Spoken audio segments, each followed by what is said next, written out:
अस्सलाम वालेकुम नाज़रीन, बड़े बच्चे के साथ मैं हूं मूसा जब्बार और आप देख रहे हैं देखो पाकिस्तान।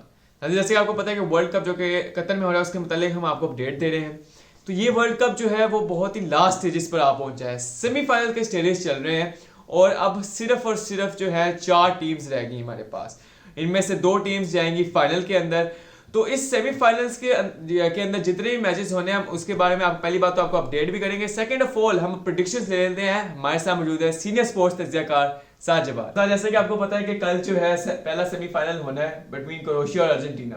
तो इन दोनों टीम्स के बारे में आप पहले प्रोस और कॉन बता दें और आप ये भी बता दें कि कौन से जो प्लेयर्स हैं वो आपकी नज़र में हाईलाइटेड है वो और ज़्यादा अच्छा परफॉर्म कर सकते हैं अगले सेमीफाइनल में। देखिए मुसा बिस्मिल्लाहिर्रहमानिर्रहीम। देखिए सबसे पहले जो पहला हमारा सेमीफाइनल है कल क्रोएशिया और अर्जेंटीना के खिलाफ, उसमें मुझे लगता है कि अगर मैं थोड़ा सा प्रिडिक्ट करूँ तो मेरे ख्याल से बिसाइड ये थोड़ा सा बायस्ड है या फिर अनबायस्ड है, मैं क्रोएशिया को थोड़ा सा एज देना चाहूँगा। क्योंकि वर्ल्ड कप स्टेज पे जब आप अर्जेंटीना के साथ खेल रहे हैं, क्योंकि 2018 के वर्ल्ड कप में देखा क्रोएशिया और अर्जेंटीना का फिर से उधर मैच हुआ था नॉकआउट स्टेजेस में, जिसमें हमने देखा कि क्रोएशिया ने बिल्कुल आसानी से 3-0 विन हासिल की थी अर्जेंटीना के ऊपर।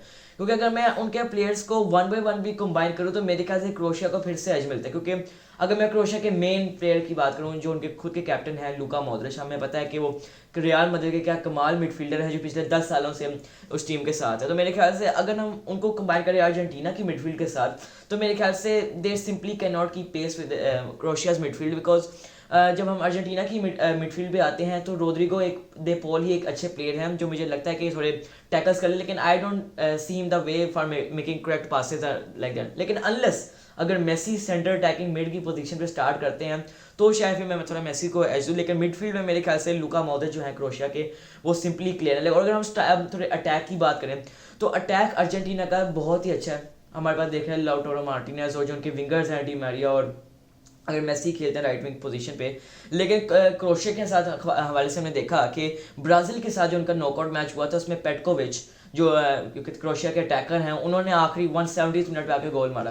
तो मेरे ख्याल से क्वालिटी दोनों टीमों के पास काफ़ी है। लेकिन अगर हम बात करें स्टैट्स के हवाले से अगर नहीं बात करें, लेकिन जो इस वर्ल्ड कप की परफॉर्मेंस के बारे से बात करें तो मेरे ख्याल से क्रोएशिया को मैं एज देना चाहूँगा। लेकिन बस एक मसला है कि अर्जेंटीना के जो गोलकीपर हैं एमिलियानो मार्टिनेज, उसकी हमने पूरे वर्ल्ड कप में परफॉर्मेंस देखी। Simply does not let any ball go in the net. लेकिन मेरे ख्याल से अगर अच्छी तरह एक्यूरेट किया जाए बॉल को नेट के अंदर तो मेरे ख्याल से एनीथिंग इज पॉसिबल। तो मेरे ख्याल से क्रोएशिया को मैच देना चाहूँगा पहले वर्ल्ड कप सेमीफाइनल। आपने क्रोएशिया की बात की लेकिन ओपोनेंट टीम में गोट द मेसी द गोट भी अभी मौजूद है। तो आपके ख्याल में कल के मैच में वो डिसाइसिव रोल प्ले कर पाएंगे, कोई गोल कर पाएंगे? देखिए Musa being factual I think so Messi will ghost in the next game. क्योंकि मुझे लगता है ही विल फेल एट, क्योंकि मेरे ख्याल से कि जब उनके जो बिग टीम्स के खिलाफ थोड़ा रिकॉर्ड है तो हमने हमेशा से देखा है इट्स नॉट दैट परफेक्ट। क्योंकि जब उनको एक बिग टीम के खिलाफ खेलना पड़ा पूरे वर्ल्ड कप में, सिर्फ एक बिग टीम जिनके खिलाफ उन्होंने खेला वो थी पोलैंड, जिनके लेवेंडोव्स्की कमाल स्ट्राइकर हैं। उसके खिलाफ हमने उनकी परफॉर्मेंस देखी, 0 गोल 0 असिस्ट, एक पेनल्टी थी वो भी उन्होंने मिस की। तो मेरे ख्याल से कि मैं देखता हूँ कि कल के मैच में मेरे ख्याल से मेसी इतना परफॉर्म ना करें क्योंकि बाकी प्लेयर्स मेरे ख्याल से स्टेप अप करेंगे अगर उन्होंने करना हुआ अर्जेंटीना का। लेकिन मेरे ख्याल से Messi will not score unless it's a penalty of course.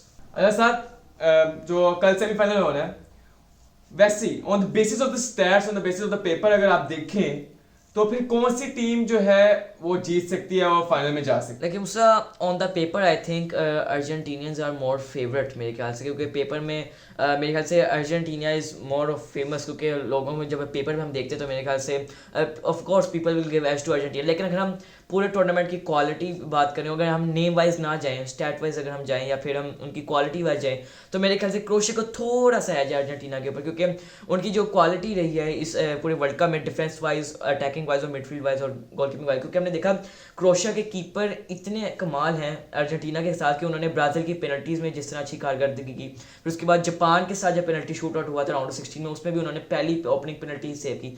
तो मेरे ख्याल से it's going to be a tough game. Paper पे मेरे ख्याल से लोग ऑफ कोर्स अर्जेंटीना को फेवर करेंगे क्योंकि उन नाम से ज़्यादा फेमिलियर होंगे कि यार ये मुझे बंदा खतरनाक लगता है। लेकिन अगर हम कल मैच और क्योंकि पेपर पे गेम नहीं खेली जानी, ऑन द फील्ड खेली जानी है, और अगर हम क्वालिटी की बात करें तो मेरे ख्याल से क्रोएशिया को स्लाइटली सा एज है अर्जेंटीना। तो देखिए मुझे लगता है ये क्रोएशिया द फेवरेट्स। लेकिन अगर हम बात करें कि इस पूरे वर्ल्ड कप में हमने देखा बहुत ही अनप्रिडिक्टेबल मैचेस हुए हैं, अपसेट हो रहे हैं।